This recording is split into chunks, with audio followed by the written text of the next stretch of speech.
Assalamualaikum warahmatullahi wabarakatuh. Perkenalkan, nama saya Muhammad Fadil Abdul Kafi dari Fakultas Hukum semester 3 non-reg.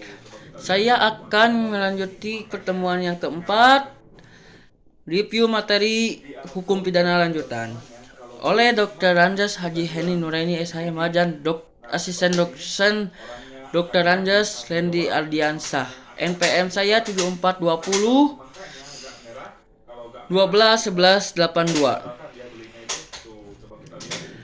Bab yang keempat, pengulangan tindakan pidana dan residivi. Pengertian residivi, seseorang yang melakukan TP dan telah dijatuhkan hukuman pidana dengan suatu putusan vonis dari hakim yang telah mempunyai kekuatan hukum tetapi ingkrach dan vanquished kemudian melakukan lagi suatu TP.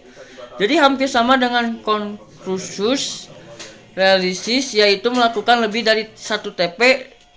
Dan perbedaannya adalah dalam residivi telah ada putusan vonis hakim yang mempunyai kekuatan hukum yang tetapi yang berupa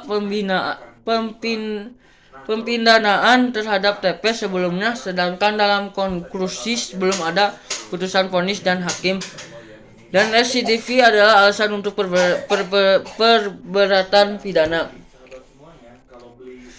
Pembagian pengulangan residivi ada dibagi dua, ada residivi umum dan ada residivi khusus.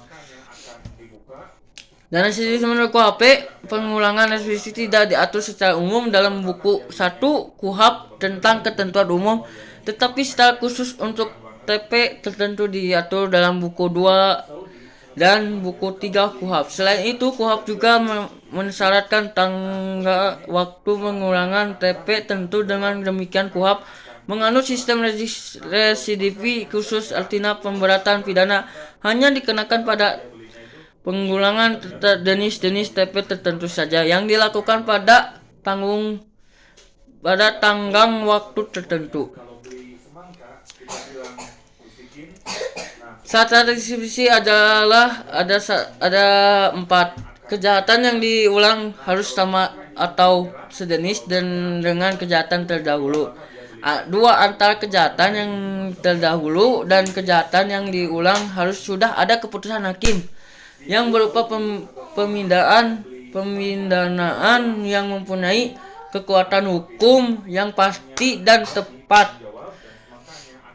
3. Pelaku kejahatan dalam menjalankan kejahatannya harus merupakan pencaharian khusus untuk pasal 206 dan 303 bis dan 393 syarat itu tidak ada. 4. Pengulangan dilakukan dalam tenggang waktu tertentu yang disebut untuk pasal-pasal.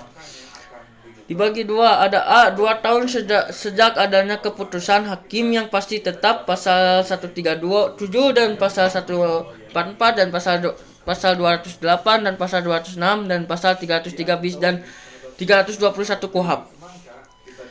B. 5 tahun sejak adanya keputusan hakim yang pasti tetap, pasal 155 dan pasal 157 dan pasal 161 dan pasal 163 dan 393 KUHP. Tidak mungkin ada residivi apabila keputusan hakim tidak berubah pemindahan, melainkan perbedaan dari segala tuntutan dan pelepasan dari segala tuntutan on pain forgin atau keputusan vonis hakim masih dapat perbuatan dengan adanya upaya-upaya hukum yang berlaku, bandingkan dan kasasi. Keputusan hakim yang berupa penetapan dan basking, misalnya ada 2 keputusan yang menyatakan tidak berwenang hakim untuk memeriksa perkara tersebut. 2 keputusan tentang tidak diterima tentu daksa karena terdakwa tidak melakukan kesalahan. Bila topik hidayat. Assalamualaikum warahmatullahi wabarakatuh. Sekian dari saya. Terima kasih.